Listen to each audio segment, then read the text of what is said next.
सभी विद्यार्थियों को प्यार भरा नमस्कार। कैसे हो बच्चे?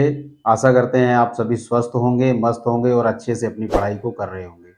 आज का हमारा टॉपिक है हिंदी का और हिंदी में उपसर्ग और प्रत्यय। ठीक है, तो सबसे पहले हम इसकी परिभाषा जान लेते हैं एक एक करके। सबसे पहले उपसर्ग की परिभाषा लिख लेते हैं।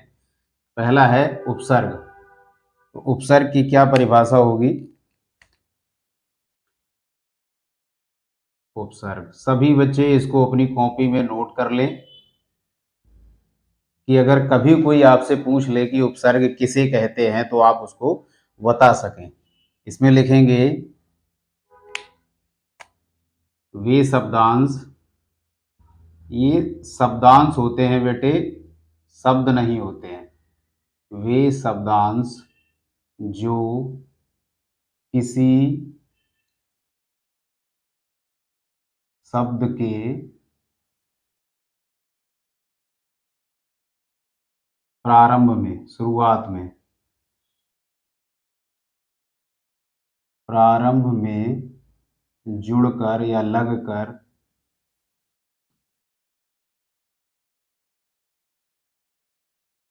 उसके अर्थ को बदल देते हैं।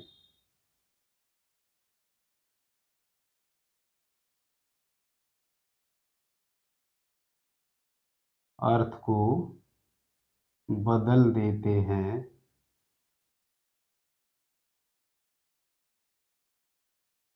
उन्हें उपसर्ग कहा जाता है।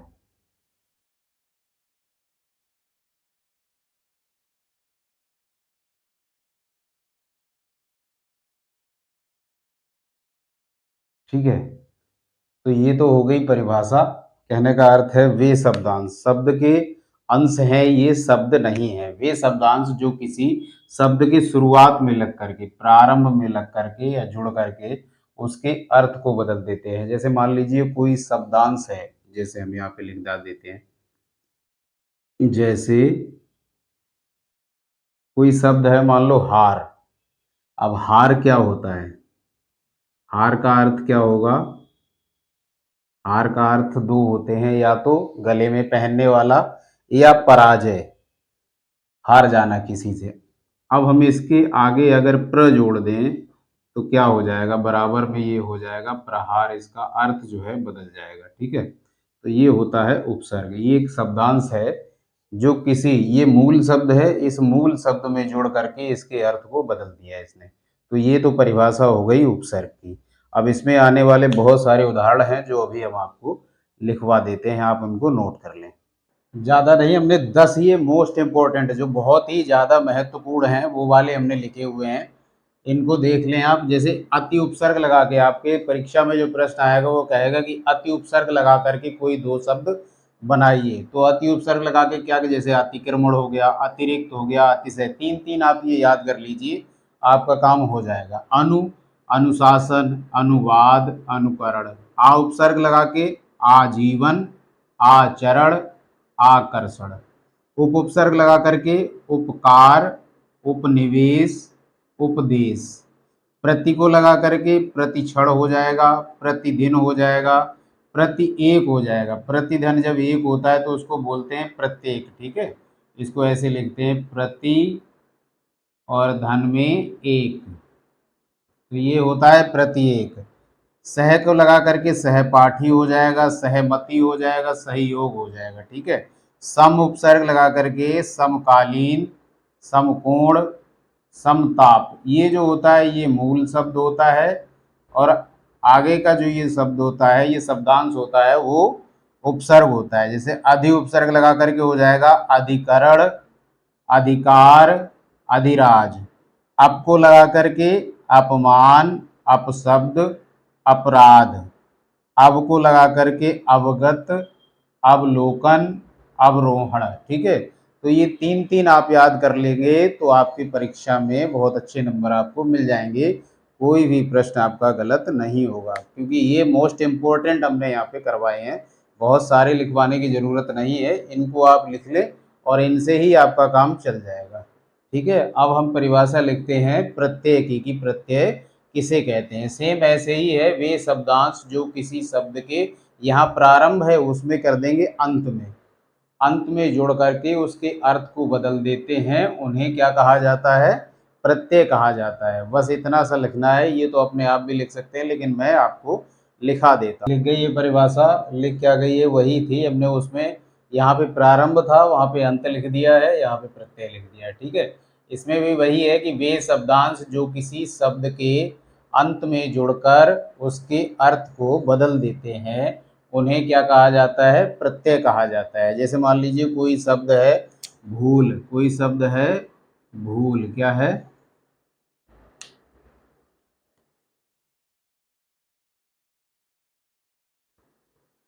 अब इसमें हम अगर अक्कड़ जोड़ दें, अक्कड़ को जोड़ दिया जाए तो क्या हो जाएगा, भुलक्कड़ बन जाएगा, ठीक है, भूलक्कड़, ठीक है। जैसे कोई शब्द है, एक शब्द है ईमानदार, क्या है, ईमानदार, और इसके अंत में हम अगर इसमें ई जोड़ दें तो क्या हो जाएगा, ईमानदारी, ठीक है। तो इस प्रकार अंत में जो जुड़ते हैं वो प्रत्यय होते हैं, प्रारंभ में जो जुड़ते हैं वो उपसर्ग होते हैं। इस बात को आपको ध्यान रखना होगा, और जो परिभाषा हमने लिखाई है इसको आप अपनी कॉपी पर नोट कर लें, जिससे अगर अभी कभी भी कोई आपसे भविष्य में पूछे कि बताइए भाई उपसर्ग किसे कहते हैं, तो आप उसको आसानी से बता सकें, ठीक है ना। ये इसलिए लिखाई है, ऐसा ना हो कि शर्मिंदा होना पड़े, कोई आपसे पूछे, पता तो आपको रहेगा कि उपसर्ग प्रत्यय क्या होते हैं, लेकिन आप शब्द कहाँ से लाओगे, ठीक है। इसलिए शब्द भंडार को मजबूत करो, इसको आप अपनी कॉपी में लिख लोगे तो शब्द आपको मिल जाएंगे यहाँ से। अब इसके उदाहरण हम आपको लिखवा देते हैं, ठीक है। प्रत्यय भी जो 10 मोस्ट इम्पोर्टेंट हैं, जो आपकी परीक्षा की दृष्टि से बहुत ही ज़रूरी है, वो हमने यहाँ पे लिखवा दिए हैं आपको। जैसे आप प्रत्यय लगा के करेंगे, जैसे भूख है, भूख में आ जोड़ दिया तो क्या हो जाएगा, भूखा। प्यासा, ठंडा, ठंड है तो आ लगा दिया, ठंडा हो गया। आऊ प्रत्यय लगा के, जैसे उपज, उपज कोई शब्द है तो उसमें आऊ जोड़ दिया तो उपजाऊ हो जाएगा। दिखा में दिखाऊ, बिका में बिकाऊ, आऊ लगा दिया। आनी प्रत्यय जोड़ के, जैसे देवर है, देवर में आनी लगा दिया तो देवरानी हो गई। नौकर में आनी लगा दिया तो नौकरानी हो गई। मेहतर धन आनी बराबर मेहतरानी, ठीक है। इक है तो दैन, दैन इक, माने दिन धन इक। उसके बाद वैवाहिक, विवाह धन एक।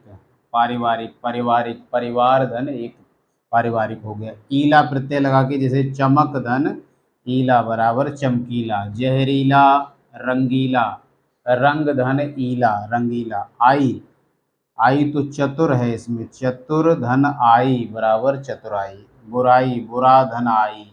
महंगाई, महंगा धन आई, महंगाई। गाड़ी वाला, वाला प्रत्यय लगा के, जैसे गाड़ी वाला, फल वाला, अखबार वाला, रद्दी वाला। आना प्रत्यय लगा के, जुर्म है तो जुर्म में आना लगा दिया तो जुर्माना हो गया। शर्म में आना लगा दिया, शर्माना हो गया। घबरा में आना लगा दिया तो घबराना हो गया। आहट लगा के, जैसे घबरा में आहट, घबराहट। गरम में आहट लगा दी तो गर्माहट हो गया।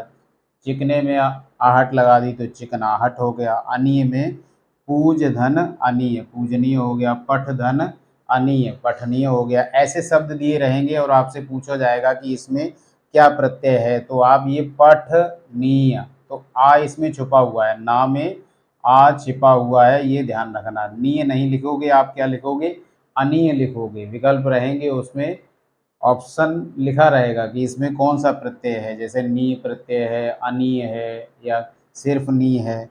जैसे मान लो यहाँ पे करके दिखा देता हूँ। यहाँ पठ पूछा जाएगा, पठनीय में प्रत्यय क्या है। ठीक, 4 ऑप्शन दिए रहेंगे आपको, जैसे कह देगा नी है, दूसरे में लिख देगा नीय है, तीसरे में लिख देगा अनीय है, और चौथे में लिख देगा आनी है। ठीक है, तो एक ऑप्शन आपको इसमें से चूज करना होगा। तो ध्यान रखना, ये सही होगा, वो क्या होगा, अनी होगा। पठ अनि है, क्योंकि ठा में आ छिप जाता है। ठीक है, इस बात को आपको ध्यान रखना है। पठनी है तो ये सही करोगे। इनको आप लिख लेना, तीनों आप याद कर लेना, और परीक्षा की दृष्टि से ये आपके लिए बहुत इम्पोर्टेंट है। वीडियो कैसी लगी लाइक और सब्सक्राइब अवश्य करें। ठीक है, चैनल को सब्सक्राइब कर लें और वीडियो को लाइक कर लें, बेल आइकन ऑन कर लें, जिससे कि आपको आने वाली वीडियो जो है समय से प्राप्त हो सके। जय हिंद, जय भारत।